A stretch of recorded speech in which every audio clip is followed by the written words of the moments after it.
Earth seems like an infinite world when you are standing on its surface. To us, the horizon is a distant boundary, and the oceans are vast, bottomless abysses that stretch beyond our human comprehension. Yet, when we lift our gaze beyond the thin blue veil of our atmosphere, the perspective shifts violently. Our home is a mere pebble in a cosmic ocean so vast that traditional measurements lose all meaning. To understand the true scale of the universe, we must leave the comfort of our rocky shores and venture into the realm of the giants. We begin our journey by looking at the largest object in our immediate neighborhood that isn't a star: Jupiter.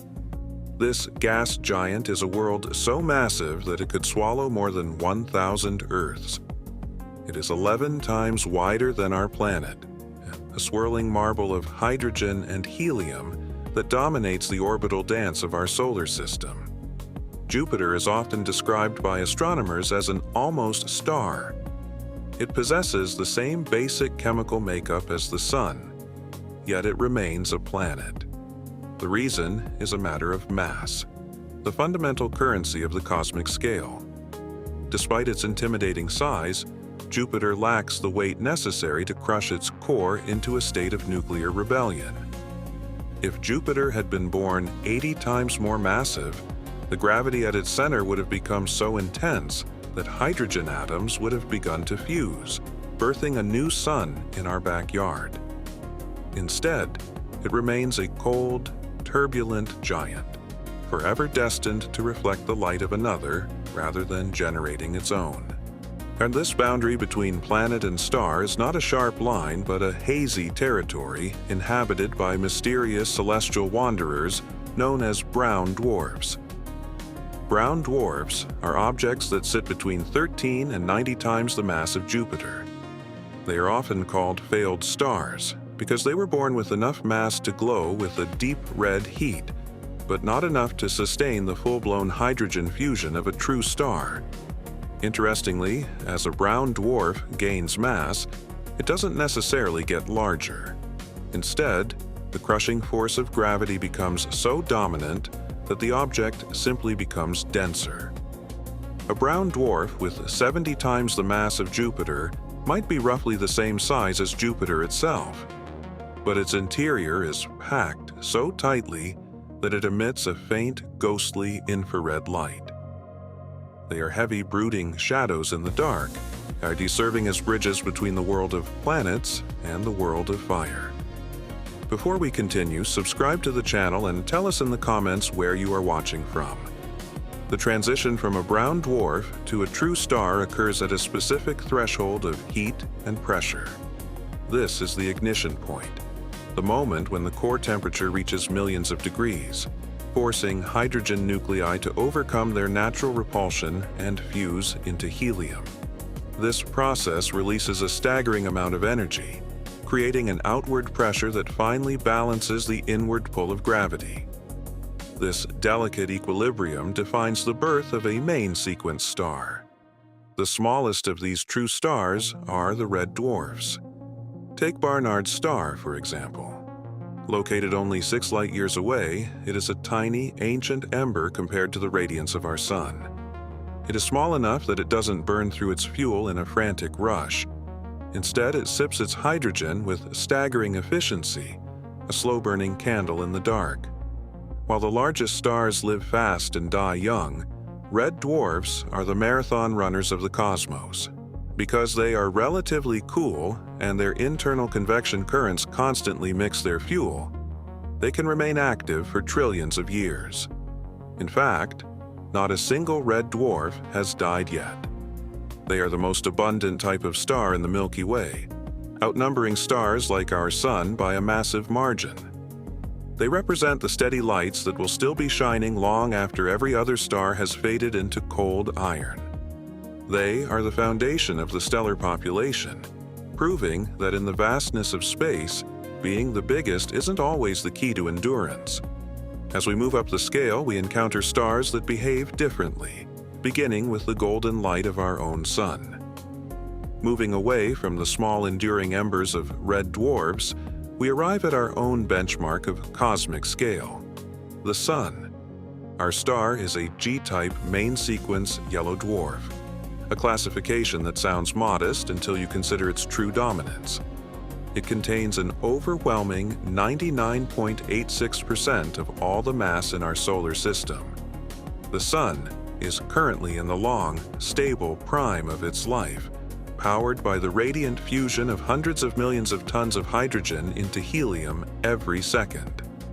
This process has sustained it for 4.6 billion years, and it has enough fuel to continue for another 5 billion.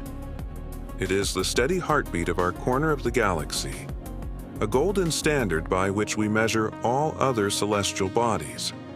Yet, in the broader context of the Milky Way, the Sun is actually a relatively average-sized star, sitting comfortably in the middle of the stellar hierarchy.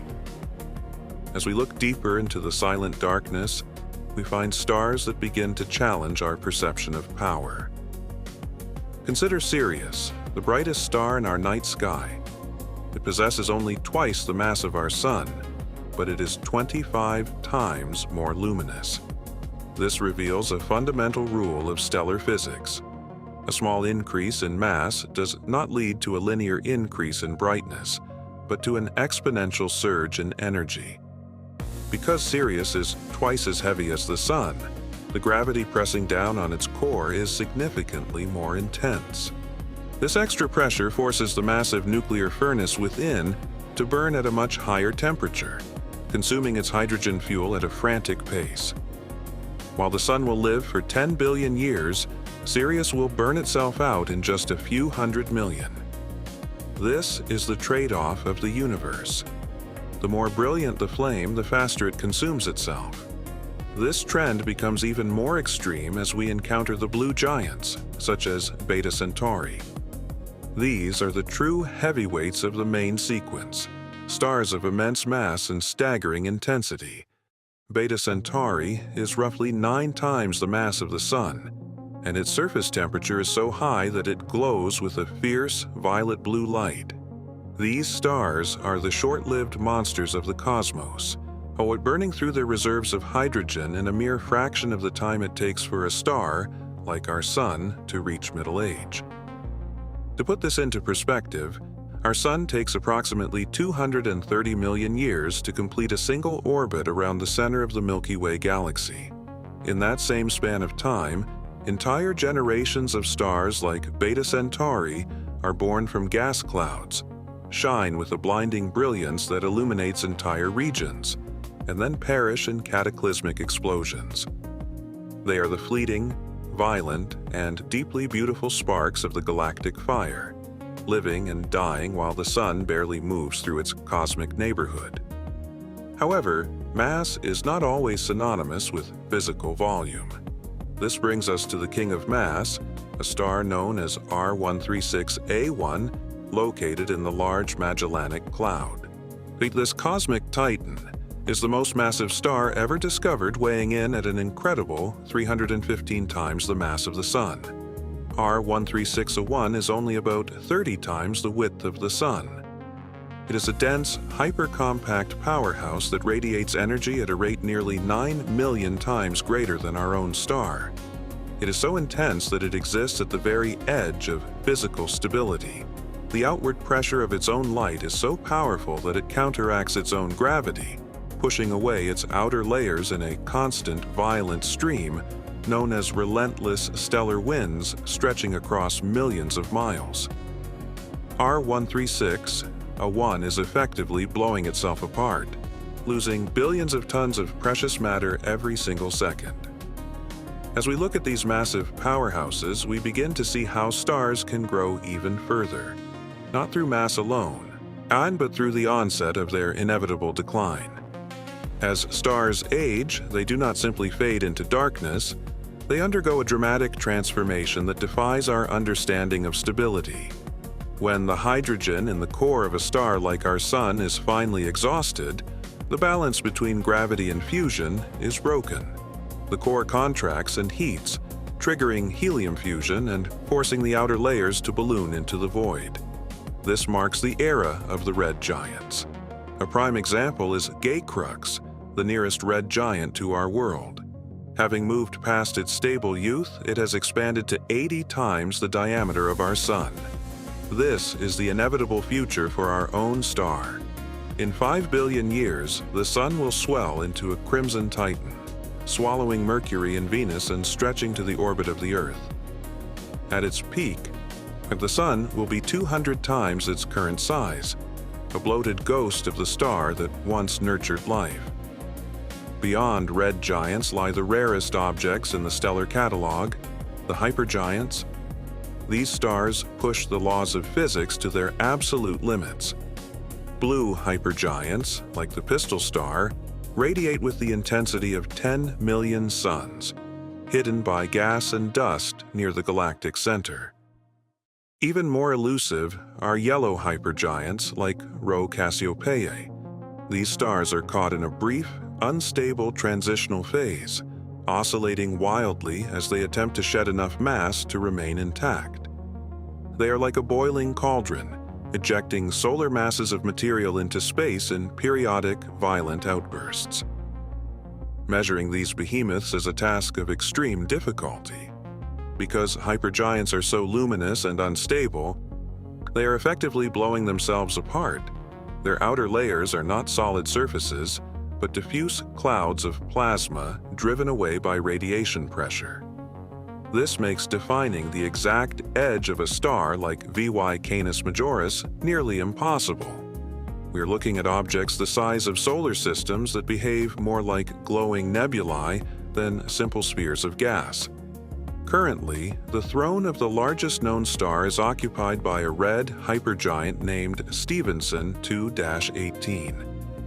Located 20,000 light-years away, its dimensions are beyond comprehension. It possesses a radius of 2,150 times that of our Sun. If Stephenson 2-18 were at the center of our solar system, its edge would reach beyond the orbit of Saturn, engulfing all inner planets and gas giants. To understand this scale, I'd imagine traveling at the speed of light, a speed that circles the Earth 7 times in a second. Even then, it would take 8.7 hours to complete one orbit around this star. If you were on a commercial airplane flying at 500 miles per hour, your journey around Stephenson 2-18 would take 500 years. It sits in a dense cluster of other massive stars, hidden by the dust of our galaxy's disk. It is a world of gas so vast that human perception fails to grasp its existence. This expansion is the final act of a tragic cosmic play. The larger a star grows, the more violently it must end. For hypergiants, there is no quiet fading. When their cores attempt to fuse iron, energy production stops and gravity wins. In a fraction of a second, the star collapses and rebounds in a supernova, an explosion so bright it outshines an entire galaxy. This is the final cycle, of the moment the star returns its heavy elements to the cosmos. This process represents the beauty of cosmic recycling. The oxygen we breathe, the iron in our blood, and the gold we treasure were all forged in the hearts of these giants and scattered by their deaths. Every atom in our world was once part of a star that died long before our solar system was born. We are, quite literally, made of star stuff, inextricably linked to the giants that once illuminated the primordial dark. As we look at the night sky, we see our ancestors and the nurseries for the next generation. The scale of the universe is an infinite cycle of transformation connecting the smallest atom to the largest hypergiant.